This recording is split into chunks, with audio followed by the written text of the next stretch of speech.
Ici Galaxy 109. Salut tout le monde. On est heureux d'être revenu avec vous autres. Surtout, nous sommes de très bonne humeur parce que l'auditoire a multiplié par 5,4. C'est beaucoup. C'est une augmentation qui n'est pas le double, pas le triple, mais 5 fois 0,4. C'est beaucoup de monde, ça. Alors, on est très content que vous aimiez notre formule et puis nos sujets. Et en parlant de sujets, aujourd'hui, pour des problèmes de communication qu'on a avec l'Europe, nous n'aurons pas le franc comme prévu. On l'a eu, mais on a fallu refaire l'émission en studio privé parce que, voilà, la communication n'était pas bonne. Fait qu'il a fallu jeter la bande sonore puis recommencer. On avait parlé dans cette première tentative d'émission, l'alchimiste, des puces électroniques sous-cutanées. Et puis, comme ça semble ne plus attirer tellement votre attention, même que devient comme banal de parler de puces, puisqu'il y en a partout. Il y en a dans nos cartes bancaires, il y en a dans notre permis de conduire, et j'en passe. Il y a les téléphones, les électroménagers. Mais depuis quelques années, nous, on les trouve aussi ici et là, à l'intérieur du bras droit des personnes. Ils se font implanter. Puis ça, bien sûr, on sait très bien que ces puces, le but, c'est de vous surveiller, vous traquer, mais de modifier surtout votre état de santé, votre humeur, et ça, c'est pas dit.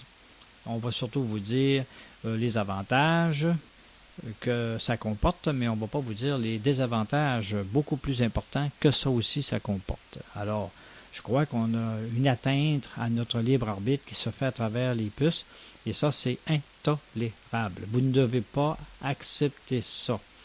Vous en subirez les conséquences. Vous êtes les premiers qui allez en subir les conséquences. Alors, dire non, il n'y en aura pas de conséquences. Alors, voilà, j'avais la parole à donner à... Je donne la parole à l'alchimiste parce qu'il y a quelques commentaires à faire à ce sujet. Bonjour tout le monde. Alors, je commencerai de la manière suivante. Inutile de se faire du mauvais sang, nous sommes ici à Galaxy 109. Ces chers microchips, micropuces. En 1995, j'ai tombé sur la littérature d'un confrère travailleur social qui faisait une maîtrise, et son sujet de maîtrise, c'était le contrôle des masses. Et puis j'ai tombé sur un de ces articles qui parlait de la microchip. C'est sous-cutané et c'est émetteur et récepteur. Ça fonctionne par micro-ondes. C'est relié à un satellite militaire et c'est fait pour contrôler les masses. On peut les rendre une masse euphorique, on peut rendre une masse apathique. On peut cibler un grand endroit ou on peut cibler une seule personne. Rendu à ce point-là, c'est le contrôle absolu. Les micro-ondes, c'est rien de bon pour le système. En passant, qui prône les microchips? Est-ce qu'ils en ont, eux? Qui prône les vaccins? Est-ce qu'ils en prennent, eux? Le papillovirus, est-ce que les filles de l'élite sont vaccinées? Je ne le pense pas. On nous propose, on banalise la microchip. À force de répétition, ça devient banal. À force de banaliser, eh bien, on se sacrifie. Oh, tout le monde le fait, fais-le donc.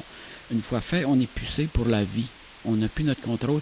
On perd notre intégrité physique, morale et spirituelle. On devient du bétail. Si c'est là qu'on veut aller, je ne le crois pas. D'ailleurs, en passant, il y a un programme de dépopulation. Les vieux vont disparaître. On va contrôler les naissances à certains endroits pour étouffer le patriotisme. Mettons, comme par exemple, les femmes françaises, on va contrôler les naissances par microchip. On peut le faire. Et puis, on va laisser rentrer les immigrants à pleine porte. Alors, ça va être foutu pour les Français. En Allemagne, on les contrôle. En Suède, on les contrôle. Je ne sais pas si au Québec, on va se réveiller. Je l'espère. Je repasse le micro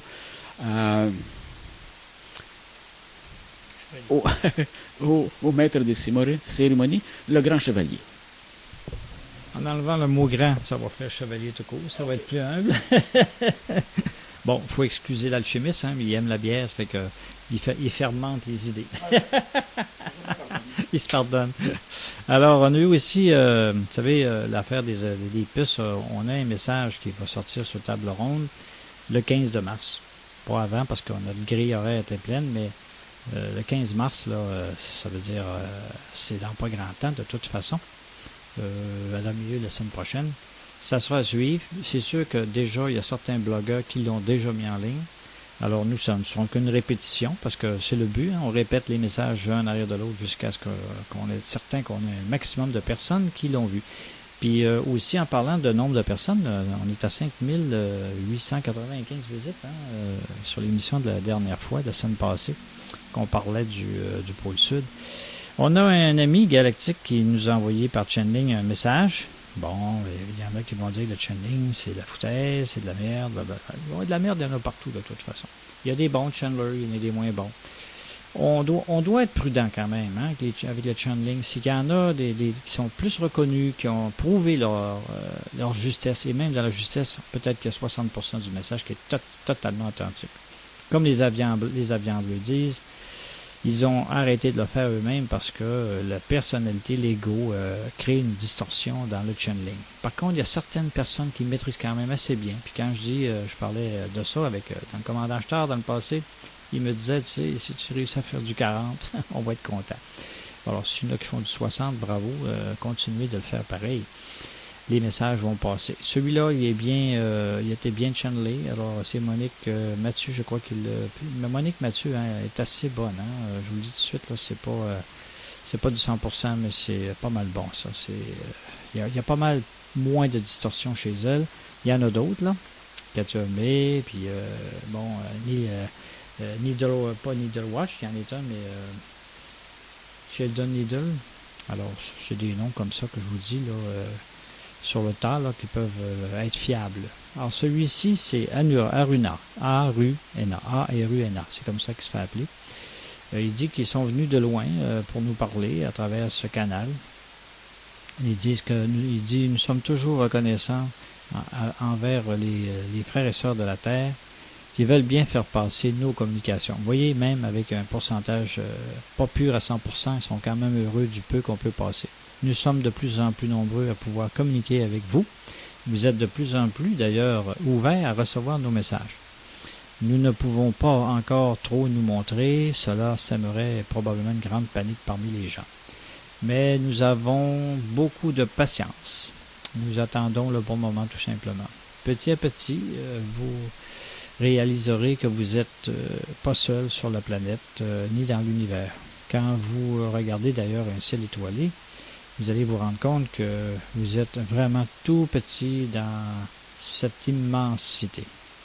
C'est là que vous comprendrez que vous n'êtes pas seul, qu'il doit exister forcément une multitude de planètes habitées et des êtres vivants un peu partout. Il dit aussi que nous pouvons leur demander de l'aide. Ils sont vraiment contents lorsqu'on demande de l'aide. Ça fait partie des règles du libre arbitre. Quand on demande de l'aide, on en a. Puis quand vous allez demander de l'aide, bien, que ce soit à vos anges, que ce soit à Dieu Père Mère, que ce soit à eux, nous sommes là nombreux, beaucoup plus nombreux que vous pensez, à pouvoir vous aider. Eh bien, il faut que vous soyez bien connectés, groundés, centrés dans votre cœur. Puis lorsque la foi, la sincérité est là, vous nous donnez la permission, on va faire quelque chose. Même si ça ne paraît pas. Vous avez sûrement remarqué dans votre quotidien que parfois il arrive toutes sortes de synchronicités incroyables. C'est parce que vous avez demandé de l'aide, parce que vous avez ouvert des portes pour qu'ils puissent vous arranger ça. Puis nous sommes dans une période où justement ils veulent nous aider, puis bientôt, bien sûr, il faut s'attendre que vous allez avoir des contacts, que ce soit télépathique, visuel, puis on s'attend à voir aussi un jour, même si c'est déjà commencé dans certains pays, des vaisseaux qu'on voit dans le ciel, des vaisseaux intergalactiques. C'est pas de la tape, là. C'est pas des petites soucoupes là, Illuminati et compagnie, là, parce que les gouvernements non, vous savez, la cabale, ils ont des soucoupes, ça fait longtemps. Hitler en avait, regardez, vos gouvernements non, ça fait longtemps. Sauf que leurs vaisseaux sont en forme de pointe de flèche. C'est comme des triangles. Il y en a beaucoup de modèles qui sont comme des triangles, de toute façon. Maintenant, l'armée, on sait que l'armée est du côté de Trump, du côté du peuple maintenant, puis ils commencent à montrer leurs vaisseaux un peu plus souvent, parce qu'ils veulent que la population sache qu'on a construit des vaisseaux à même leurs taxes, puis sans vous en parler, ils construisaient, on sait, Corey en parle dans ses messages, Corey Good et puis David Wilcox, que je vous recommande de lire, puis également Benjamin Fulford. Alors voilà, moi, pour ma part aujourd'hui, c'était tout. Qu'est-ce que tu aurais à rajouter, mon cher ami? Parlant de soucoupe volante, je risque de me répéter et je vais le faire. Les soucoupes volantes, quand Donald Trump est parti de New York jusqu'à Washington, on peut voir sur le web qu'une ou deux soucoupes volantes suivent le jet. C'est un avion de l'armée, quand même. Et deux soucoupes volantes suivent l'armée et escortent le président Trump jusqu'à Washington. C'est un signe encourageant, c'est un signe très visible et visible sur le net pour tout le monde. Voilà. Merci, l'alchimiste. Alors, c'était tout pour cette capsule d'aujourd'hui, le 4 mars 2017. La mise en ligne se fera probablement dans quelques jours, mais je donne quand même la date de l'enregistrement. Et puis, on fait ce cours. On va vous tenir au courant de cette façon-ci. D'ailleurs, des petites capsules, s'il se passe quelque chose de très important à court terme, là, on embarquera en ligne parce que je sais qu'au pôle sud, là, il y en a qui se bagarrent pour nous autres, puis on va voir la suite. Tu avais quelque chose à rajouter? Oui, je vous repasse, l'alchimiste. Brièvement, à la prochaine rencontre, nous allons élaborer avec nos amis français sur les microchips qui veulent contrôler la contraception. Il y a des effets secondaires. Bon, j'ai pas de microchip pour la contraception, mais revenez nous voir dans 2 semaines. Les Français vont nous expliquer qu'est-ce qui s'est passé avec cette microchip et les problèmes que ça cause. Merci. Merci, l'alchimiste. Alors, à la prochaine. C'était ici Galaxy 109 sur YouTube.